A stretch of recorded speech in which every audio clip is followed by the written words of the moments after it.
Hi, I'm Ryan from Ambient. When I talk about ambient music, I'm not sure what people think of. It's a genre that I think has a lot of variation, and because a lot of people use it to almost describe a texture, it complicates it more because then people just sort of throw the label of ambient to different genres of music. So ambient house, ambient pop, ambient dub, ambient classical, guilty. When I think of ambient music or I say something is ambient, I mean something pretty specific. Basically, it's music that doesn't want or need to go anywhere. Think of another genre like classical music in general. It has a form and develops over time to take the listener on a ride. It moves through musical ideas or phrases that make up longer passages. They often move around, change keys, have a harmonic structure, and often a climax and eventually resolve. Ambient music, at least in the way that I describe it, just is there. I think of classical music like getting in a car and going on a trip to a museum. It doesn't have to be a museum, just let me. You'll get in the car, start the ride, get on the freeway, find parking, all the while the anticipation for the museum is building. Then you get in, you look at all the things, and you get back in your car, start the ride home, talk about what you've seen, and eventually end up back at home. And if classical music is like getting in a car and going to a museum, ambient music would be a painting or a sculpture at that museum. It's just there to be enjoyed. It might make you think of 1,000 things. It might make you think of just one thing.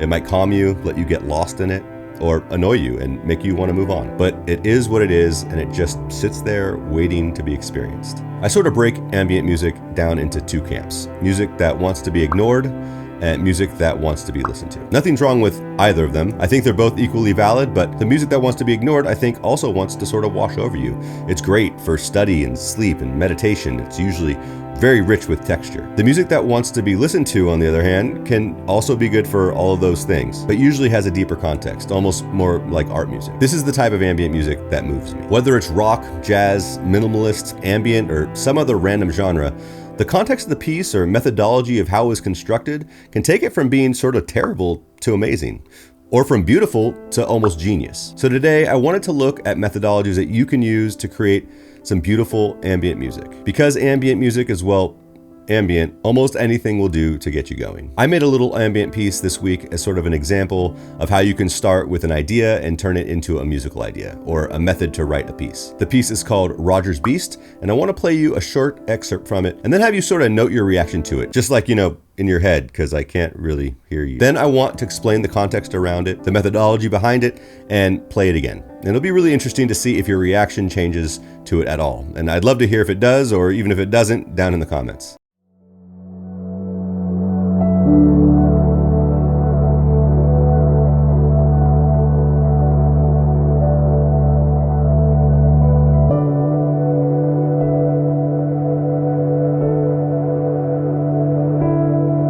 Okay, take your mental notes.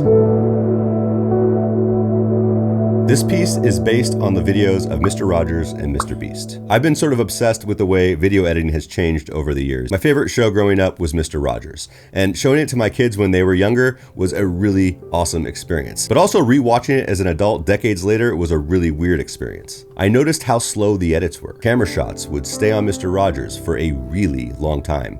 And not just on him. If they were showing the audience how a pencil was made, they would take the time letting the camera look at the conveyor belt, the pencils travel down, then another 10 seconds zooming in on a worker that's pushing the erasers onto the pencil. The scenes were able to breathe and let your imagination sort of wander. I put on a Mr. Beast video, and it was the exact opposite. If you know who Mr. Beast is, he is maybe the most successful YouTuber, but he also sort of changed the way that people edit YouTube videos. It's fast cuts, it's very chaotic, but it's really engaging. The two side by side were so jarring. I used an arbitrary time of 4 minutes and 35 seconds and played a Mr. Rogers episode from the middle and played a Mr. Beast video from the middle. And I counted up each time the camera cut during that time frame. Mr. Rogers had 42 cuts, which was about 6.5 seconds per cut.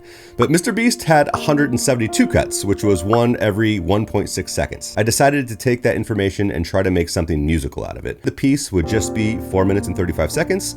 Mr. Beast would have a voice, and Mr. Rogers would have a voice, both on piano. I wanted Mr. Beast's camera cuts to be quarter notes, which gave me a tempo of 30 beats per minute. This would mean that there would be 172 notes in the piece, one for each camera cut. To get 42 notes for Mr. Rogers, it equated to basically a whole note tied to a 30-second note, and that would get me his 42 cuts. I started by just choosing a note for each voice. but it got too boring too quickly, and I know it's ambient music and it's not supposed to go anywhere, but there's a line. So I decided on a way to choose a melody. I tried to explain this to a friend recently and didn't do a very good job, so here's hoping I can do it a little better here. I put the musical alphabet on a grid, but not all 12 tones. I quantized it to a G major scale. So I just wrote down A, B, C, D, E, F sharp, G. And I used those as columns to keep writing the alphabet in. It looked like this. Then I used each of their names to be the notes of their voices. Mr. Beast would be F sharp, D for Mr., then B, E, A, E, F sharp. Mr. Rogers would be F sharp, D, D, A, G, E, D, E. And those would just repeat every time. I also wanted each voice to represent the feelings each of the videos gave me. Mr. Rogers' voice is smooth and calming, interesting, and nostalgic. Mr. Beast is also interesting, but also much more chaotic, so I added more effects to his voice. I played around with some of the instrumentation, but that was the basic idea behind the piece. So knowing all that, let's listen to that excerpt again.